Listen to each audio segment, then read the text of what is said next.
Thank you all for joining us this afternoon for the 2021 Sustainability Conference. I hope that you all have been enjoying our programming. If you've been able to make it to some of our previous sessions, we had a great day yesterday and have been rolling along all day today with some fantastic presentations. And now it is my pleasure to introduce Kate. Kate uses she, her, hers pronouns and is a fourth-year undergraduate student studying psychology, communications, and critical race and ethnic studies. She is the current leader of the Happy Tampers, DU's student-led initiative to provide menstrual hygiene products to community members at DU and to combat the stigma against menstruation. In her free time, she enjoys cooking meals with fresh ingredients, taking walks, listening to podcasts, and practicing yoga. And Kate's favorite sustainable life hack is repurposing paper grocery bags or paper packing materials and festive stamps to create DIY wrapping paper for gifts. So excited to pass it over to Kate to tell us about greening the Crimson Wave. Awesome. Thanks so much, Emily. Yeah, welcome everyone. I'm really excited to be here to talk about Happy Tampers and some of the things that we have been doing to make our programming more sustainable. So I'll jump right in. I'll start with a little bit about Happy Tampers, who we are and what we do. So here we go. So Happy Tampers is a student-led initiative to provide menstrual products to students and to combat the stigma against menstruation. So it was a little bit of history. Happy Tampers was started several years ago by a student who noticed that menstrual products were not provided in the bathrooms at DU. And that's something that a lot of other schools do, that there's a lot of activists working to get into schools, other buildings like that. So he wrote a proposal to USG and was able to get annual funding for Happy Tampers to exist, to do just that, to put tampons and pads in restrooms on campus. And so it kind of grew from there. It started with just like one student, then went to like a small group, and now we have over 50 members who are involved in different ways and different capacities. But yeah, we're expanding to do more and more, and we'll get into that as we go along. So like I said, the kind of primary goal, the original goal of Happy Tampers was just to stock restrooms with pads and tampons. So we do that. How that looks, especially in a COVID world, we don't want to send anyone into buildings that they're not already in, just because of spreading excess, COVID risk.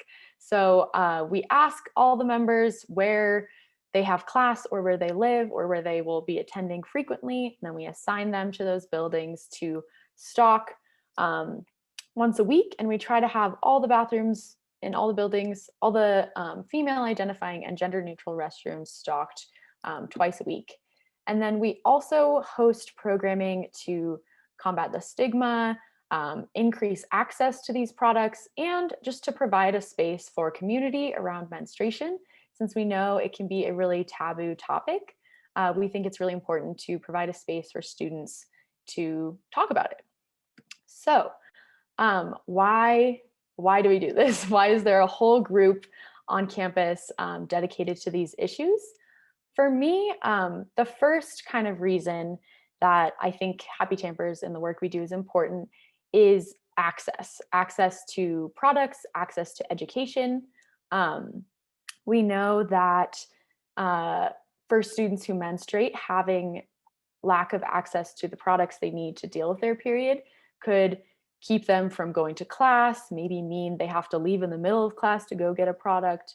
For whatever reason, if those products aren't available, that is creating a barrier between menstruators and accessing their education, job opportunities, whatever they do on campus. So we want to make sure that's not a reason someone can't attend class. And then next, ensuring that all students' needs are met. College campuses are really cool in that we have all these different resources available: Health and Counseling Center, the Center for Sustainability, Cultural Center, all these different resources available to students to meet their needs. And we saw um, periods and menstruation needs as kind of a gap in that. So we see ourselves as kind of filling that little niche. So I know you might be thinking, we're at a sustainability conference. And you just talked about filling restrooms with tampons and pads. Is that sustainable? What are we doing here? So I will turn to that a bit. So yeah, disposable menstruation products aren't very sustainable for your pocket or for the planet. Here's some figures here about, 5.8 billion tampons were sold in the US in 2018, which is a third of the global total. And each one of those ends up in a landfill usually, as long as it's not flushed down the toilet, which could end up in the ocean, as you see on the right there. And while plastic applicators for tampons are recyclable, they're usually not accepted by recycling centers for sanitary reasons. So this is creating a lot of waste. And these are products that you have to buy every single month and have on hand. And that can add up to a pretty expensive ordeal. So they're not the most sustainable. And that is where reusable menstrual products come in. I'm a big fan of reusable menstrual products. Yes, I'll just reveal my bias there. I love them. I think they're great. And here are a few, in case you haven't heard about them. Here are a few of the products that are reusable. First, menstrual cups. See like a little example on the left here is a silicone cup, which you fold up and insert into the vaginal canal. And then it creates a seal with the cervix and it just collects menstrual blood.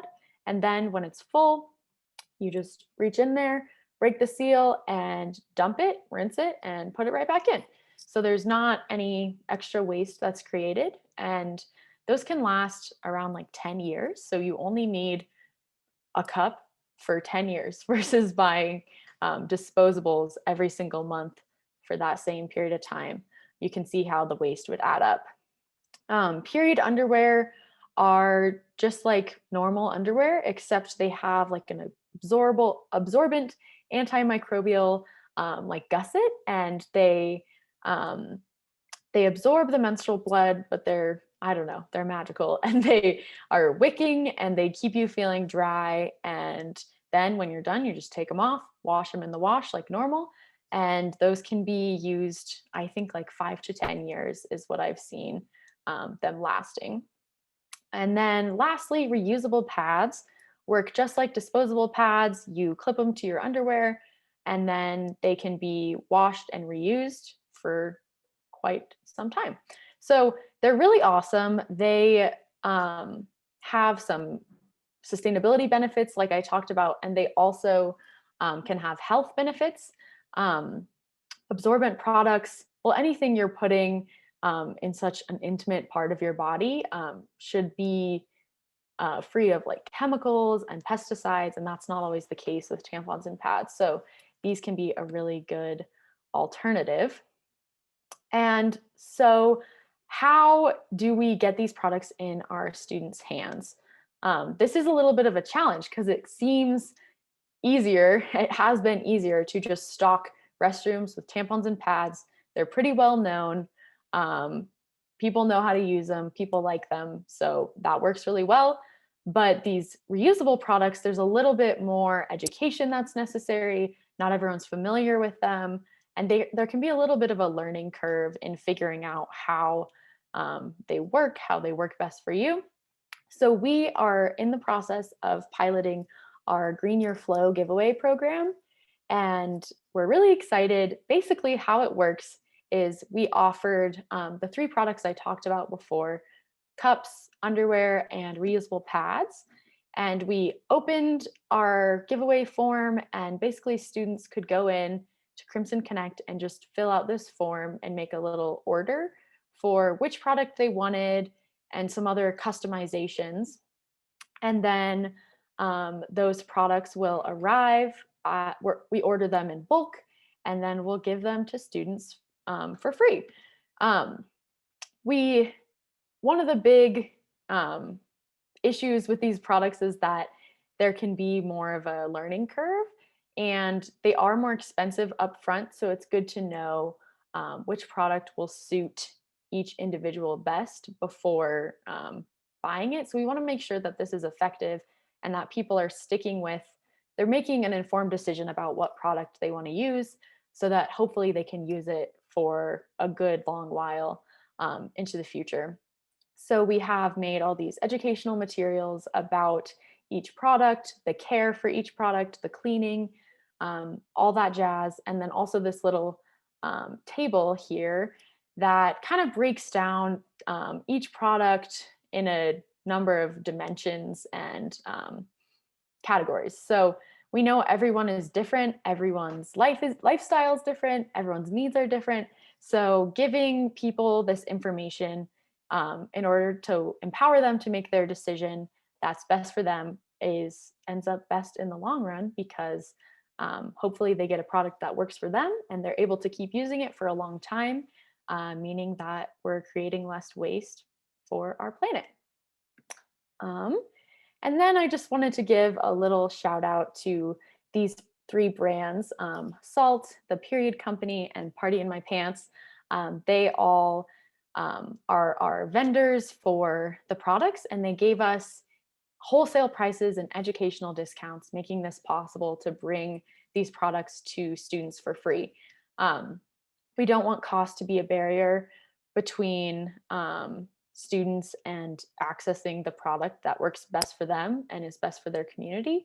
So offering free products seemed like the best course of action for us. And we also have pretty limited funding. So um, since these are more expensive upfront, having a discount and partnerships in place makes it possible to stretch our money a lot further, which is awesome.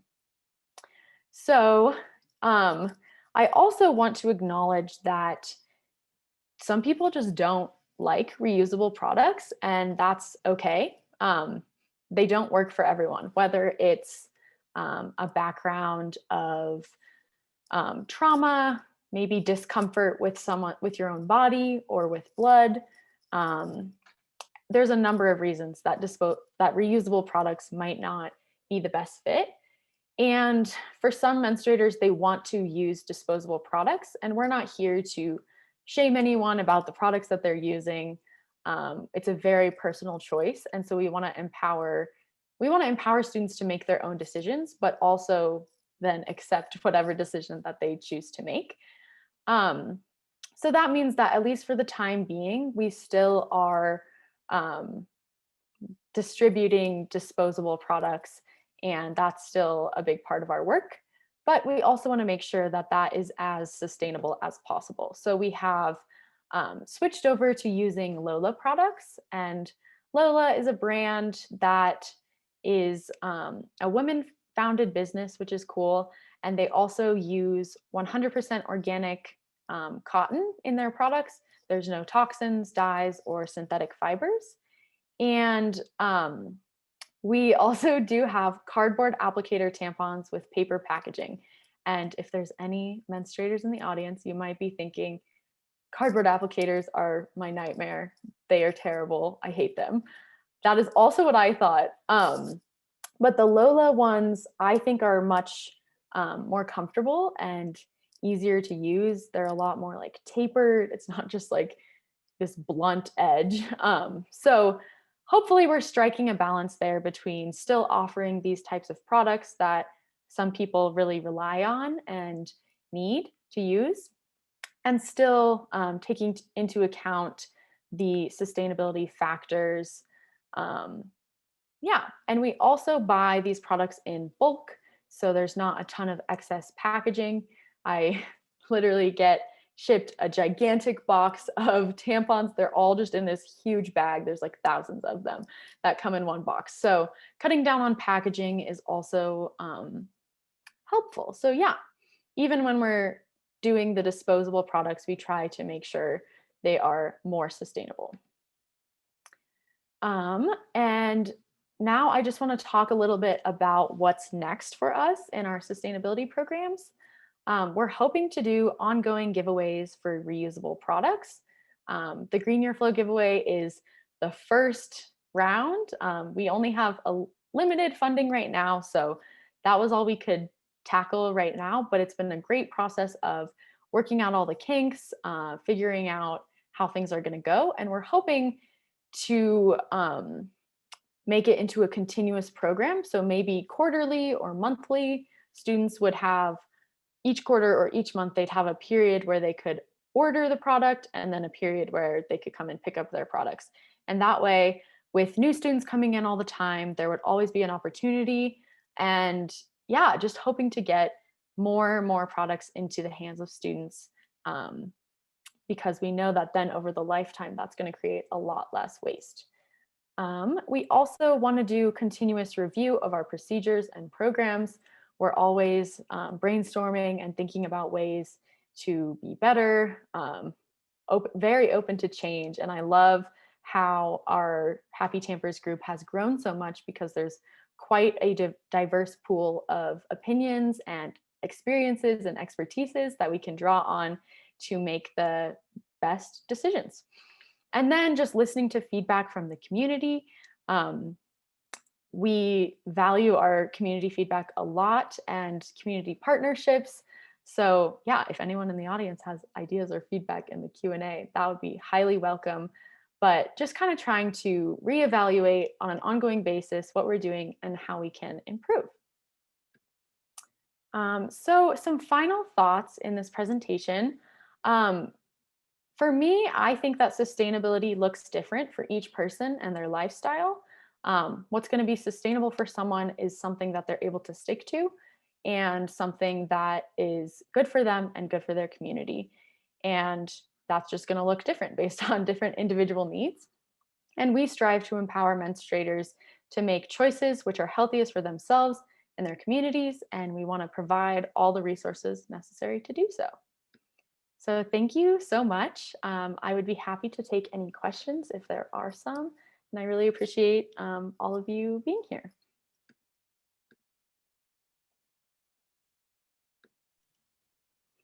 Yes, feel free to drop any questions you have either in the chat function or utilize the Q&A down there at the bottom.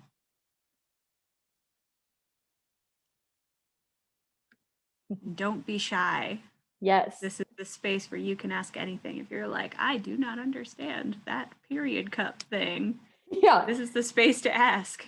Definitely. There are no weird or awkward questions, especially when you're doing this type of work. Well, seeing no questions coming through, that is okay. If questions do occur to you, certainly feel free to get in touch with Kate or myself. I'm Emily. I don't think I introduced myself. I'm the Sustainability Program Coordinator at DU, but I advise the Happy Tampers, so feel free to get in touch with either of us. Ooh, we do have some questions in the Q&A. Wow. Pepper asks, do the Happy Tampers reach more than just students? That is a great question. Right now, the stocking in buildings on campus, the products are available for anyone. So faculty, staff, any community members. We don't currently have any programs that go broader from DU to our broader community.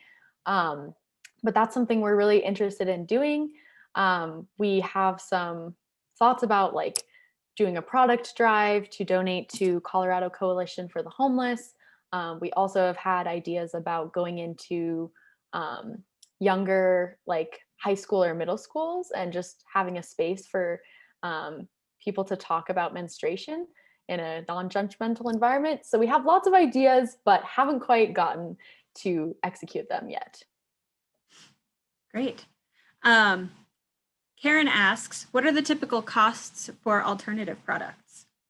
Yeah, that's a great question. It varies quite a bit. I don't know, Emily, I'm like, what do you think an average cup costs? Like 20, 30?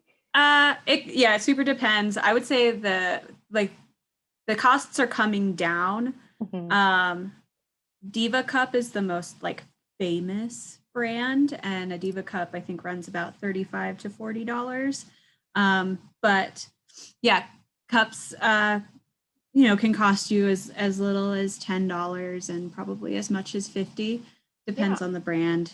And then period underwear, same thing. Like there's Thinx is the most famous brand. They're like $30 a pair. They're pretty pricey, but there are cheaper brands out there.